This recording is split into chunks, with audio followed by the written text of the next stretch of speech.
Hey everybody, welcome to What the Flick and Masters of Sex. And we are your masters. That's never going to stop making me laugh. Alonso, Duralde, and Ben Mankiewicz. This is episode 4, Undue Influence of season 3. And I thought a really significant episode, Alonso, because we got the thanks to Dale Carnegie, right? Yes. Yeah, the humanization of Bill Masters. Well, in quotes, maybe. I got it, but I mean, he did. There was an attempt. There was an attempt. There was some warmth, some kindness to him on different occasions, and then obviously, so well, a lot of things happened. But Yes. but I very much enjoyed him reading How to win friends How and to influence people. win friends and influence people, and then of course loving even more the fact that Betty Busts him on it. She's like, oh yeah, this stuff works. It's good. Those are some good scenes, and again, when he's sort of funny, and I need some warmth from him because other than his brilliance, which is obvious, like at some point you're like, man, these two beautiful, dynamic women who have flaws but are interesting people in the world, both his wife and Virginia. Like you gotta give something back if women like this are going to continue to lust after you the way they do. Well, we didn't really talk about it in the previous one, but there was that whole weird scene where he's watching football with the neighbor in an attempt to sort of like, kind of reach out and just gets so weird with the football cards. And the other guys are clearly kind of put off by it. He just doesn't pick up any cues at all and just keeps going with it. Well, he picked him up, but he still kept going. He didn't know what else to do. He was like, I'm pot committed to this attempt to male bond. Yeah. And then, of course, he does get a moment of bonding with him in this episode with the tragedy. Yeah, but when he tries to, when he says like, I understand how you feel, it's like, no, you don't. Right. You have no idea. It's like, no, it's true. He doesn't. That said, he did say it. And he embraced. That's I mean, the true. guy, That's true. he didn't. It's kind of like, I've seen documentaries where people with Asperger's like really have to kind of break down how human contact works and.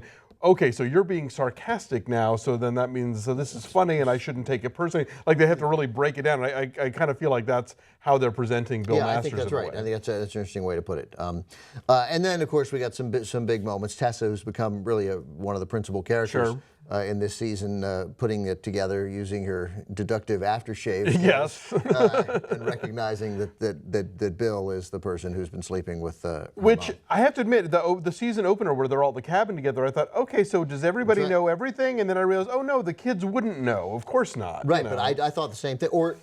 But do the adults seem to know? Well, Libby obviously knows and has known. Right. And yeah, I guess any other adults in their sphere would, would have some inkling of it or know explicitly. But yeah, the kids clearly didn't. And so for Tessa to connect those dots, it was a big deal this week. And then, so to get back to the cabin then, quickly, well, not related to the cabin, but then, so when Libby sees the fur coat, she knows right then that it's not hers. Yeah, I know. It's funny. When they set that up, I actually wrote down Love Actually.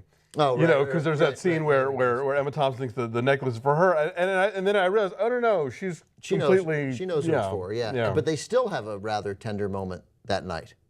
Yeah, and I think, she's clearly sort of resigned herself to certain things, and I think maybe it's just the idea that he's being generous with anybody is sort of like, Right, she takes that as kind of victory. acknowledges because then when she's having her conversations with Joy prior to Joy's terrible aneurysm, catastrophic aneurysm, that when she says no, maybe she isn't that unhappy. I think she is. Yeah, I think she we're is. supposed to think I think she's found a way to sort of make it work on a day-to-day basis, but in the larger scope of things, yeah, clearly I'm sure she's not, and why would she be? And speaking of unhappy couples, Barton and Margaret are reunited this week. Yeah, I mean, obviously getting Beau Bridges and Allison Janney back in the show is just nothing but great news. And then had that great twist at the end with Allison Janney. Yeah, Tate Donovan apparently. Tate Donovan making it happen. Pioneer of polyamory and a premature ejaculator at the same time. So like he's got it going on. And he's got like a 50-year-old woman and apparently a 25-year-old woman also. But I mean, but there's no sense that at least, maybe a little look at the end that Allison Janney, she's comfortable with it. Like this is. Well, look, she spent decades married to a gay guy, so I'm sure at this point, her baseline of what like a normal sexual relationship is or how it functions on a day-to-day basis, she's kind of like, yeah, I guess. What would I know?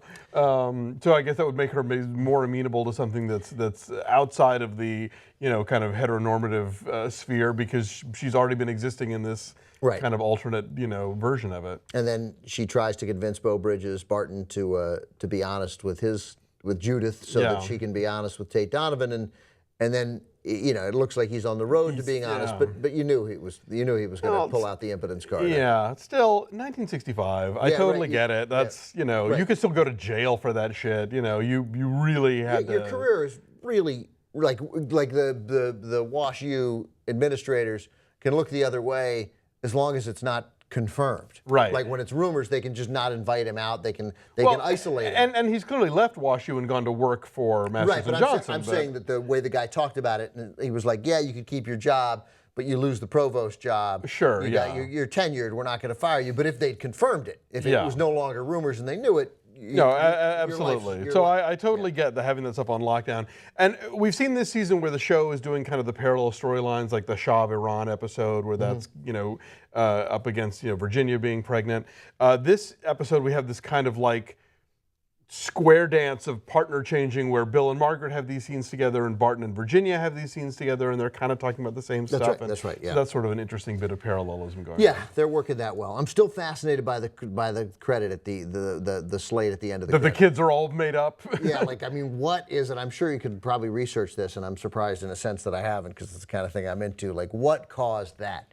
Like, did they go to the kids first and say they want to grow it in this direction? We want to make it clear. Did the kids, in selling the rights, maybe is it a response to the kids threatening legal action? Yeah, maybe there are kids. Yeah, there are. Yeah, surely I'm sure that in buying the rights to the book that this show is based on, that gives them like Bill, Virginia, and Libby. But then if the other ones were either minors at the time that this is being taken place, and so they couldn't, who knows? So maybe they're like, look, we want to have kids, but we will change the names, we'll change all the circumstances. All the circumstances, we'll make it clear that like the genders are flopped around. I remember we talked when they first started introducing them, we went to Wikipedia like, oh, actually they had this, and this, and it was different. It's different, yeah. But I think it doesn't feel tacked on. It feels dramatically relevant, and it covers, and who knows, maybe giving Virginia a daughter at that age at the time that book is coming out gives a more interesting storyline to pursue. Like, how does it affect you when you're a 17-year-old high school girl and your mother is suddenly this like world-renowned sexologist in the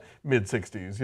It's just as a viewer, you have to it's an interesting task to sort of be getting history, but not really getting history, and remind yourself that, hey, we should probably look at this less as a show about Masters and Johnson and more a show about the evolution of American sexuality, the beginning of the sexual revolution and the changes in American sexuality. Well, look, I think anytime you're watching a biopic, you need to sort of remind yourself that a lot of it's created. Frankly, when you're watching a lot of documentaries, you should think that a lot of it's being created. So what the hell?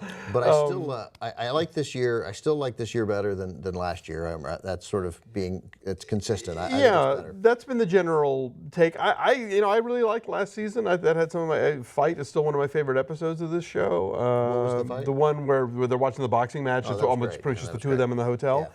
But I think they're doing interesting stuff and they're taking it in cool directions. And I miss Libby's liaison with the guy from Core or whatever. But but she's still in the movement. No, absolutely. She's boycotting grapes. And lastly, I just want to say, like, because she's not in a ton of movies, although she, and because some of her best work has been on television, like there should come a point where Allison Janney is acknowledged as one of the great actresses of her generation. Oh, no question. Yeah, I think she's terrific. I to be honest, I don't watch Mom in the same way that in the same way I didn't watch whatever the show that Margot Martindale was on, because they just it was like, look, these shows are buying you a house and that's great, but I just know this is not necessarily giving you your best She opportunities. was on the Matthew Perry show, Allison Janney was, where he ran the Oh, Madison Square Garden. That one. It was except it was in Florida. It was, okay. But it was that. It was he ran the arena in South Florida, and she was phenomenal in this really almost unwatchable show. But she was so good in every scene that she was in. All right, maybe I should watch Mom then. Did you real quick, and before we go then along those lines, did you you don't watch Justified, right? I need to go back and watch the Margot Martindale season. I know. I hear she's extraordinary. Yeah, I mean she won an Emmy. You know. Yeah, I mean it's the best. She's so good. All right, so we'll be back next week. There's we're just a third of the way through Masters of Sex, so we'll keep at it. Thanks for watching.